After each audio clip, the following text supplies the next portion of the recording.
પાટીદાર સમાજ એટલે જ બધું કે એ લોકો માંગણી કરે એટલે બધું જ મળી જવું જોઈએ? પાટીદારોની સંખ્યા ગુજરાતના કુલ સંખ્યાબળમાં કેટલા ટકા? અને કેવી કેવી ધમકીઓ એમણે પ્રશાસનને આપી છે તે મેં જોઈ છે. નમસ્કાર દર્શક મિત્રો, હોટલાઇન ન્યૂઝમાં આપનું સ્વાગત છે.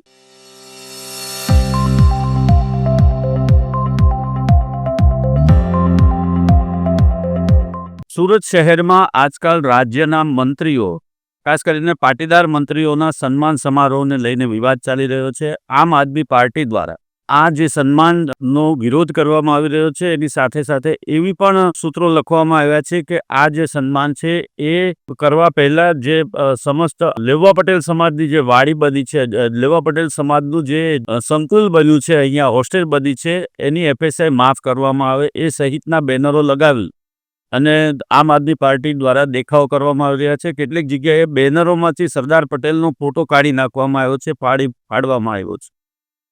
આ સમગ્ર મામલે ચર્ચા કરવા માટે આજે આપણી સાથે જોડાયા છે સુરત શહેરના જાણીતા સિનિયર પત્રકાર હિમાંશુભાઈ ભટ્ટ. હિમાંશુભાઈ, સ્વાગત છે આપનું હોટલાઇન ન્યૂઝમાં. નમસ્કાર કિરીટભાઈ, દર્શકોને ખૂબ ખૂબ પ્રણામ. હિમાંશુભાઈ, આ જે સમગ્ર વિવાદ ઉભો કરવામાં આવ્યો છે આમ આદમી પાર્ટી દ્વારા, એમાં તથ્ય જ કંઈ જ નહીં, રેલેવન્સમાં પ્રસ્તુતતા રાખવા માટે કરાયેલું ડિંડક, અને હું આ રીતે જોઉં છું. હવે મને એ કહો, પાટીદાર સમાજ, એ પાટીદાર સમાજ કોનો? પાટીદાર સમાજનું દરી ધોણી કોણ? શું પાટીદાર સમાજ એટલે ભાજપ? શું પાટીદાર સમાજ એટલે કોંગ્રેસ? કે પછી શું પાટીદાર સમાજ એટલે આમ આદમી પાર્ટી? કોઈ એક સમાજને પોતાનો કહીને આ પ્રકારનું ડિંડક ઊભું કરવું ક્યાં સુધી યોગ્ય? આ જ પાટીદાર સમાજને, સમસ્ત પાટીદાર સમાજને જ્યારે સુરત મ્યુનિસિપલ કોર્પોરેશને તેમની હોસ્પિટલ બનાવવા માટે, જે આજે આપણે કિરણ હોસ્પિટલના નામથી જાણીએ છીએ, તેના માટે જમીન આપી, ત્યારે કેમ બોલ્યા નહોતો? શું પાટીદાર સમાજ એટલે જ બધું કે એ લોકો માંગણી કરે એટલે બધું જ મળી જવું જોઈએ? અને પાટીદાર સમાજના નામે આ તો પાટીદાર સમાજનો એક નાનકડો ભાગ છે કે જે કદાચ આમ આદમી પાર્ટીમાં છે. પાટીદાર સમાજ એ ચારે તરફ પ્રસરેલો સમાજ છે. એમાં ભાજપના પણ લોકો છે, કોંગ્રેસના પણ લોકો છે, ના માંગણીના વેળે ગણી શકાય એટલા બધા છે બધી જ જગ્યાએ. અને સમસ્ત લેવા પાટીદાર સમાજ તો કડવા ક્યાં ગયા? બીજું, રાજકીય પક્ષોને અને પ્રજાને એ વાતની હવે ખબર પડવી જોઈએ કે સાહેબ, પાટીદારોની સંખ્યા ગુજરાતના કુલ સંખ્યાબળમાં કેટલા ટકા? 12 કે 14%? 15% મેક્સિમમ ગણી શકાય. 14% લેવા પાટીદારો, 15% પણ નહીં, જે છેલ્લા સેન્સસ આવે તેના આંકડા કહે છે. તો તમે પાટીદારોના નામે ચરી ખાઓ, માફ કરજો આ શબ્દ ખરાબ લાગે તો, તે તો સાકી નહીં લેવાય. એક જમાઈમાં આજે ત્રિપુટી હતી, હાર્દિક પટેલ ને બીજા બેની, એ ત્રિપુટીએ આખું રાજ્ય ગજવેલું, કોંગ્રેસને લગભગ સત્તા પર બેસાડી દીધેલી. એ તો ભાજપ જરાક માટે બચી ગયું એટલે વળી સત્તા ના આવી. તે વખતની તેમની તુમાખી અને દાદાગીરી, માફ કરજો હું આ શબ્દ વાપરીશ આજે, એનું કારણ છે કે મેં એનું રિપોર્ટિંગ કર્યું છે. ચાલુ હાર્ટ એટેકે એનું રિપોર્ટિંગ કર્યું છે, અને કેવી કેવી ધમકીઓ એમણે પ્રશાસનને આપી છે તે મેં જોઈ છે. લોકશાહીમાં આંદોલન તમે કરી શકો પણ ધમકીઓ ના આપી શકો. એટલે પાટીદાર સમાજના આજે યંગ નેતાઓ છે ને, તેમણે એ વસ્તુ સમજવાની જરૂર છે કે એ લોકો એટલે ગુજરાતી સમાજ એમ માની લેવાની જરૂર નથી.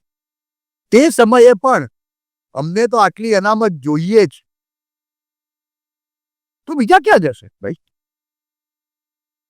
એ પણ માંગશે કાલે ઉઠીને. વૈષ્ણવો માંગશે, આદિવાસીઓ માંગશે, બ્રાહ્મણો માંગશે, એક્સ માંગશે, જૈન માંગશે, ભાઈ માંગશે. તો સરકાર તો એ કરી શકવાની નથી. અને એના માટે જઈને તમે આંદોલન કરો. આ પણ નિંદક છે સાહેબ. આમ આદમી પાર્ટીની પ્રસ્તુતતા રાજ્યના રાજકારણમાં રાખવા માટે કરાયેલું નિંદક છે.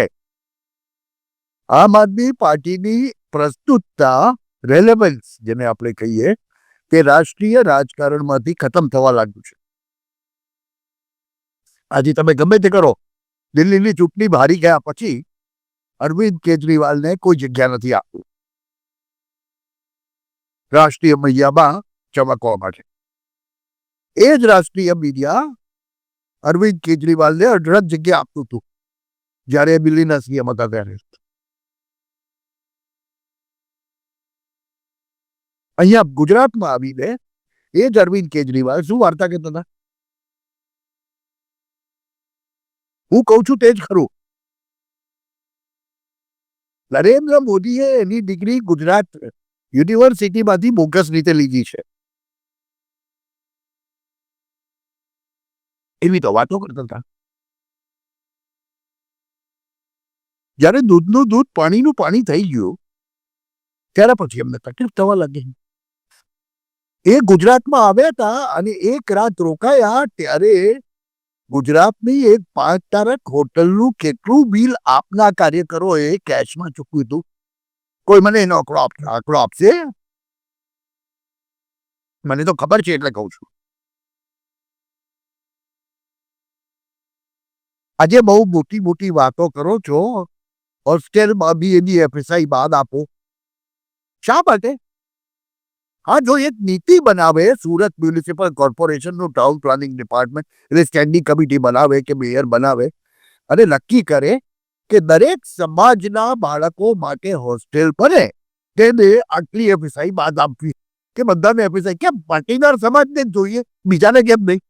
ક્ષત્રિય સમાજ માનશે, બ્રાહ્મણ સમાજ માનશે, ફલાણો માનશે, દીકરો માનશે, આદિવાસી સમાજ માનશે. આપો ને બધાને FSI ફ્રી. પછી જો એકને આપશો તો બધાને આપવી પડશે ને કિરીટભાઈ. આ તો બહુ સીધી વાત છે. એટલે રાજ્ય સરકારને દલીલ પણ હિમાંશુભાઈ એ જ છે કે FSI આ રીતે ફ્રી ન કરી શકાય અને તમે જ્યારે આટલા બધા કરોડો રૂપિયાનું તમે ભવન ઊભું કરતા હો અને 3 કરોડ રૂપિયા માટે થઈને સરકાર પાસેથી માય બાપ પાસેથી આવી અપેક્ષા રાખો તો એ યોગ્ય નથી. સરકારનું પણ એ જ કહેવાનું છે. તમામ સ્તરે એ લોકોએ રજૂઆત કરી છે તેમ છતાં પણ આ થયું છે. હવે વિવાદ એ છે કે જો પાટીદાર સમાજના મંત્રીઓનું સન્માન કરવામાં આવતું હોય, પાટીદાર સમાજના અધિકારીઓનું સન્માન કરવામાં આવતું હોય તો એમાં આમ આદમી પાર્ટીનો વિરોધ કેટલે અંશે યોગ્ય? એ એક સવાલ એ છે કે પાટીદાર સમાજનો જે કાર્યક્રમ છે એક સામાજિક કાર્ય છે, એમાં રાજકારણને લાવવાનો શું મતલબ છે એ લોકોનો? અમારો ગરાફ લૂંટાઈ જાય છે. જો આમ થાય તો અમારો ગરાફ લૂંટાઈ જશે એટલે અમારો વિરોધ છે. બહુ સીધી વાત છે ને ભાઈ.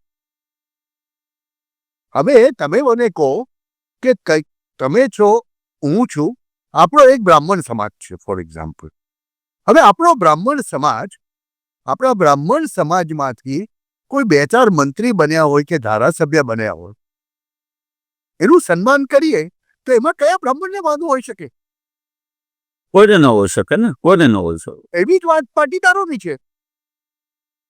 ત્યારે તમે એ કેમ ભૂલી જાઓ છો કે અમે પણ એક જૂથ છીએ? ત્યારે તમે એમ માનો છો કે પાટીદારોનું જૂથ એટલે આખું પાટીદાર એટલે આમ આદમી પાર્ટી. ના ભાઈ ના. એવું સાબિત કરવા માંગે છે. એવું સાબિત કરવા માંગે છે. પણ એ સાબિત કરી શકશે એટલે આંદોલન કરે છે. તમે જે પિક્ચર મોકલાવ્યું એ પિક્ચરમાં કેટલા પાટીદારો ઉભેલા હતા વિરોધ કરવા? પાટીદારોની એકતા મેં જોઈ છે સાહેબ.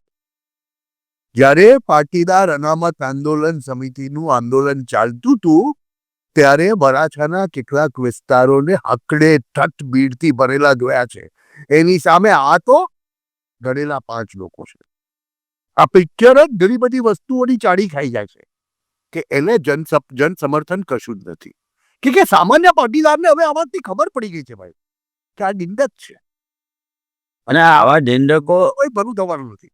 આવા નિંદકો ઊભા કરીને જ આવા પ્રકારના પ્રોપેગન્ડા ફેલાવવામાં આવે છે અને સમાજને ગેરમાર્ગે દોરવાનું કામ જો આ રીતે થતું હોય તો લોકો હવે સતર્ક છે. લોકો આ વસ્તુઓનો સ્વીકાર નહીં કરે. આજે જ સાંજે આ કાર્યક્રમનું આયોજન થવાનું છે ત્યારે પોલીસ દ્વારા પણ સમગ્ર વિસ્તારમાં બંદોબસ્ત ગોઠવી દેવામાં આવ્યો છે અને કાર્યક્રમમાં કોઈ કાંકરી ચાળો ન થાય એને માટેની પણ તકેદારી રાખવામાં આવી રહી છે. આજના આપણા આ ચર્ચાની અંદર હિમાંશુભાઈ ભટ્ટ જોડાયા અને એમણે એમનો પોતાનો વ્યૂ આપ્યો આ બાબતે. ખૂબ ખૂબ ધન્યવાદ હિમાંશુભાઈ, આભાર. દર્શક મિત્રો, આવા જ વિડીયો જોવા માટે આપ અમારી હોટલાઇન ન્યૂઝ ચેનલ સાથે જોડાયેલા રહો. અમારી ચેનલને લાઇક કરો, શેર કરો અને સબસ્ક્રાઈબ કરો.